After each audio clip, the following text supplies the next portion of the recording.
Hello everybody, welcome back to Forza Horizon 5 with the final episode of the RallyCross build. The Hot Wheels expansion has come out this week, and in order to buy myself a little bit of time and either to find a new racetrack or build a new racetrack, we're going to do one last hurrah on the RallyCross circuit. It's actually been one of my favorite circuits that I've built. It's a very uniquely challenging situation, a lot of bumps, a little bit of jumps, not too many though, but a good mixed surface, very tight technical course. You never really get above 130. And the Opel Manta B400 was the winner with a 102.362. And I wanted to see if a stock vehicle that you can buy from the auto show could beat it. Now, the auto show is a little bit of a caveat, because there is, I'm going to be honest, a vehicle here that is not from the auto show, but whatever, we'll get to that in just a second. We're going to start off with what I thought was a pretty safe benchmark, because you want to go as high PI as possible and then work your way down until you can't beat the competition anymore. So I figured I would start out in mid S2 class with the Bugatti Divo. Nearly 1,500 horsepower, all-wheel drive track version of the Chiron. It's a beast. It's also surprisingly good to drive. You think for weighing over 2 tons it would be terrible behind the wheel, but it's really not. It's surprisingly agile on circuits. Unfortunately, not this circuit, because this circuit is insanely technical, far more technical than your average racetrack, and it's got dirt on it, with some quite bumpy dirt, to be honest. It's about 50% dirt, 50% tarmac. And the Divo, however you want to pronounce it, doesn't have RallyCross tires, or off-road racing tires or anything. It's just on its normal sport tires, essentially. And even though it's all-wheel drive, this really proves that those rally tires make a massive difference, because it struggled a lot. It really did not do that well. I couldn't find the grip. I simply could not find any grip on this surface. When you got to the tarmac, it wasn't bad, but even then it was so technical, the corners, especially the hairpins, you couldn't use any of its power or its high-speed cornering capabilities. It lacked the slow-speed corners that were tarmac, and when you got to the high-speed corners, chances are they were dirt, or at least partially dirt. And in that case, no rally tires, and it just flew off the circuit. So yeah, it was kind of terrible. It wasn't just slower than the mid S1 class Opel Manta. It was like a second slower, second and a half.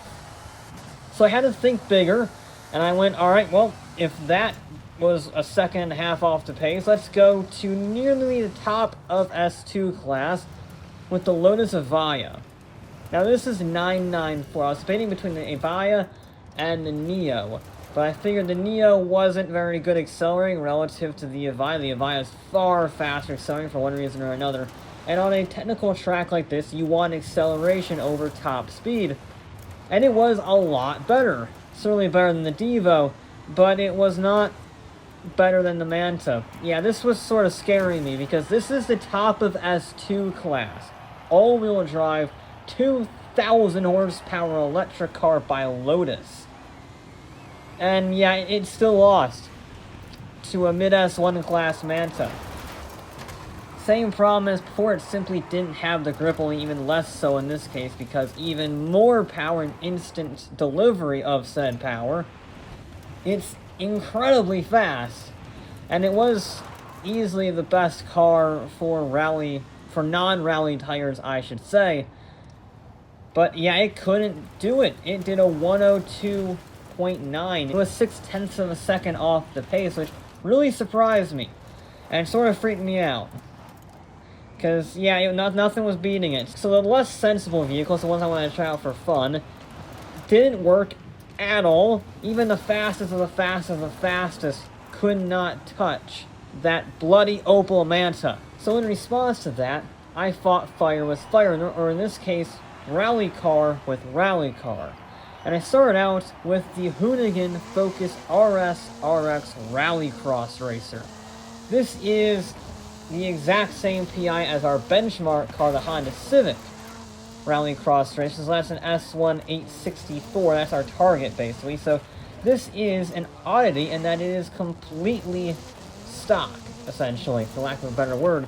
The PI is exactly the same as our class limit, so you would have to get a damn good run in order to beat the Opel Manta. However, I was kind of desperate.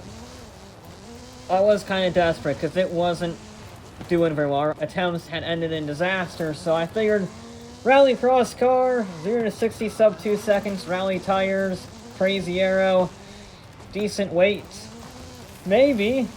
And you know what?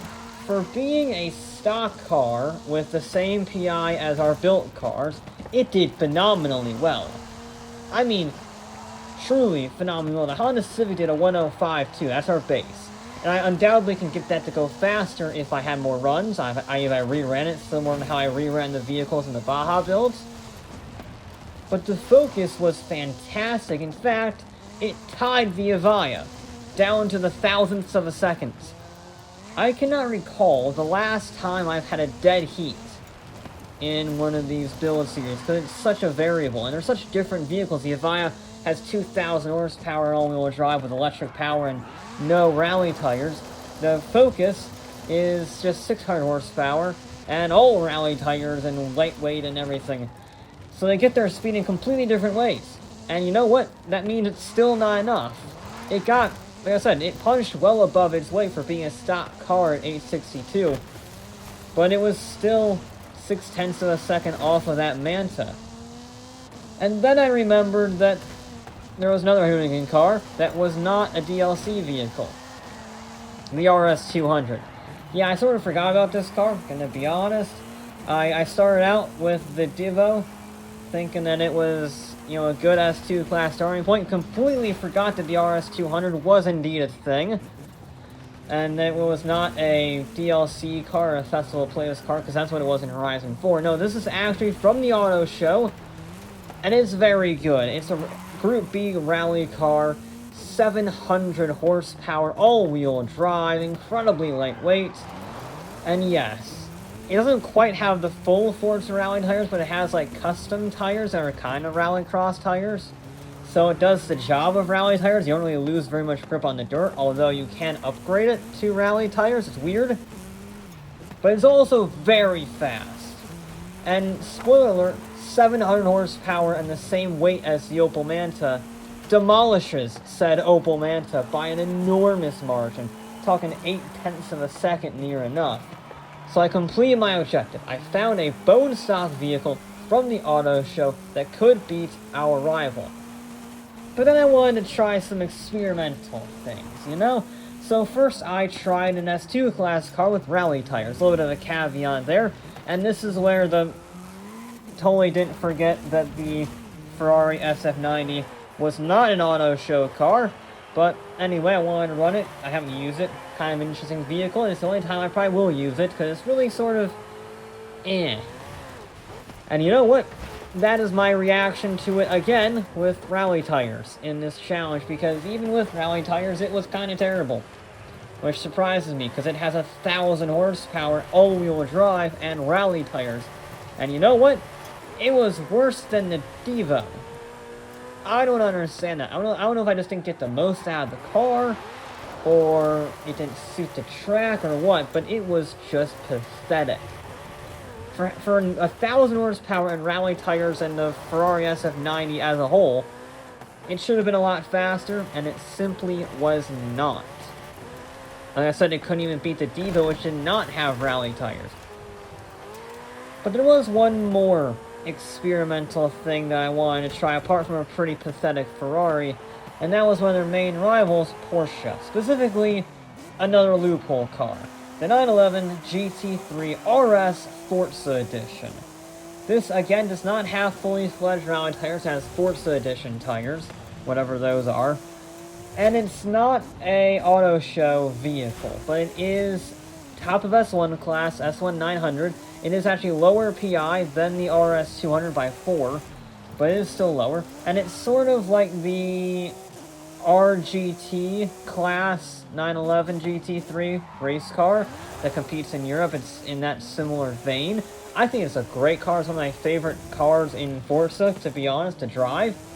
And yeah, it's good. It is very, very good. As in, it's so nice to drive. You want it to go somewhere, it just goes there. It doesn't matter the terrain, doesn't matter the bumps, doesn't matter the surface. It just drives like it's on rails. It's all-wheel drive, and it's a rear-engine 911, and it should be terrible. And yet it's brilliant. It's one of my favorite cars to drive, and it just reinforced that belief on this course. It was so nice. And when you have such confidence in a vehicle, you can push it. And you can go as hard as possible, you can go as close to the barriers as possible, and it will do it. Because it doesn't run wide on the dirt, it doesn't get bounced around on the bumps, it just grips, and grips, and grips. It's a lovely car to drive, and yeah, it destroyed the Opel Manta even more than the RS200 did. It's just a nice vehicle. There's nothing exceptional about it in its power or its weight. It's using that Forza Edition weird magic thing that they do that just makes any Forza Edition car the nicest thing to drive in the history of Forza. It's a bit broken, but it's a lovely car, and in this challenge, it is simply dominant. Looking at the final results here for the series, the 911 GT3 almost a sub 1 minute, a 1 minute .0043. So I guess a .00.43. But yeah, just a few hundredths of a second away from a sub 1 minute lap. That is insanely fast. It's a second and a half faster than the RS200, which in turn is 0.8 of a second faster than the Manta. Those top three are in a completely different league. And the 911, well, it's in a different zip code. They're amazingly fast machines. Not since Horizon 3 on the winter Blizzard Mountain expansion have we seen lap times of sub 1 minute. The Bone Shaker 0.2 of a second down the road, the Ferrari 0.3, the Hoonigan, Focus, and the Avaya both tie 102.8, beating the AMG and the Datsun 510, which rounds out the top 10, rather fittingly. The Divo does not beat the C8 Corvette, which must be a real sting to that European pride, considering it has 1,500 horsepower, and it still didn't beat it. Even more embarrassing to European pride, the SF90 Stradale, the last of our tested vehicles for today. Yeah, barely cracking the 104s with rally tires and 1,000 horsepower. Again, I don't know what the thing about that vehicle was, but it was not good, I can tell you that much. Not good at all.